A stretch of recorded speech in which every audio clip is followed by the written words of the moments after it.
Պարոն Բաբայան, անտիկոր հարթակը արդեն 4 ամիս է, ինչ գործունեություն է ծավալել, այս ընթացքում ինչ է կարել, խնդրեմ դա ներկայացնել եւ այսօրվա աշխատաժողովի նպատակը։ Ինչ են կարել, մանրամասն կներկայացնենք այսօր հենց աշխատաժողովի ժամանակ ընդհանուր գծերով, իսկ այսօր աշխատաժողովի նպատակն է, որ մի հարթակում կարողանանք ամենատարբեր մասնագետների հետ խոսել են խնդիրների մասին, որոնք մեր համոզմամբ, մասնակիցների համոզմամբ կոռուպցիայի աղբյուրներն են, կոռուպցիան ծնելու այդ միջոցներն են, որովհետև գիտեք, այդ տարածված բան կա, իշխանությունը ասում է, թե համակարգային կոռուպցիա չկա, մինչդեռ իշխանությունը հավանաբար նկատի ունի, օրինակ, որ եթե ենթադրաբար Պարեկին փող է տալիս, դրանից օրինակ Նիկոլ Փաշինյանը բաժին չունի։ Նախ չգիտենք այդպես է թե չէ, որտեղ նախկինում էլ որ այդ պնդումը կար, որ այս իմաստով կա համակարգային կոռուպցիա, դրա փաստագրումը չենք տեսել, բայց համակարգային կոռուպցիան շատ ավելի ծանր, շատ ավելի վտանգավոր տեմպերով հիմա գոյություն ունի, որի մասին մենք հենց աշխատաժողովի ժամանակ մանրամասն զեկուցողները որ հանդես կգան, դուք բոլորդ կհամոզվեք դրանում։ Արդարադատության նախարարը ասում էր, որ չկա համակարգային կոռուպցիա, կան առանձին դրվագներ, այսպես դրվագային դեպքեր կան դրանում։ Արդարադատության նախարարն էլ իշխանության մաս է կազմում եւ հենց դրա մասին է խոսում, որ քարոզիչներից մեկը մասնավորապես արդարադատության նախարարը փորձում է թողնել տպավորություն, թե կոռուպցիան դա միայն կաշառքն է, օրինակ ինչ որ մի պետական ծառայողի փող տալը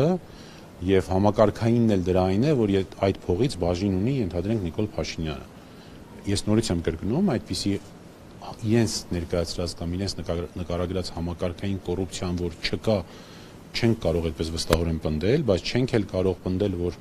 այդ իմ նշածը իրենց պատկերացրած մակարդակում գոյություն ունի, բայց նույն կերպ նախկինում էլ երբևէ հնարավոր չի եղել այդ ասասները պնդել եւ հաստատել։ Պարոն Բաբայան, պարգևավճարները միլիոնների հասնող, որոնց տրվեցին падգամավորներին եւ պետական ապարատի այլ աշխատակիցներին, իշխանության տարբեր ներկայացուցիչներ պարզաբանում են, որ սա հենց կոռուպցիոն երևույթները նվազեցնելու նպատակ ունեն, որպեսզի պետական պաշտոնյան կոռուպցիոն ռիսկի չգնա, գումար չվերցնի, որովհետեւ աշխատավարձը բարձր է։ Այս տրամաբանության մեջ արդյոք տեղավորվում է իշխանության այս հայտարարությունը։ Մենք այսօր աշխատաժողովի ժամանակ երկու բանախոս առնվազն ունենք, որ խոսելու է հենց այդ հանգամանքի մասին, այդ պարգևավճարների կոռուպցիոն բնույթի կրելու եւ այլն եւ այլն։ Դրա համար առաջարկում եմ առաջ չընկնենք, այսօր կլսենք իրենք մանրամասն, դուք իդեպ իրենց էլ հարցեր տալու հնարավորություն կունենաք ըստ թեմաների, թե ժողովի ժամանակ եւ թե այստեղ ընդմիջման ժամանակ, այնպես որ բոլոր հարցերի պատասխանները կստանանք։ Ես չեմ ուզում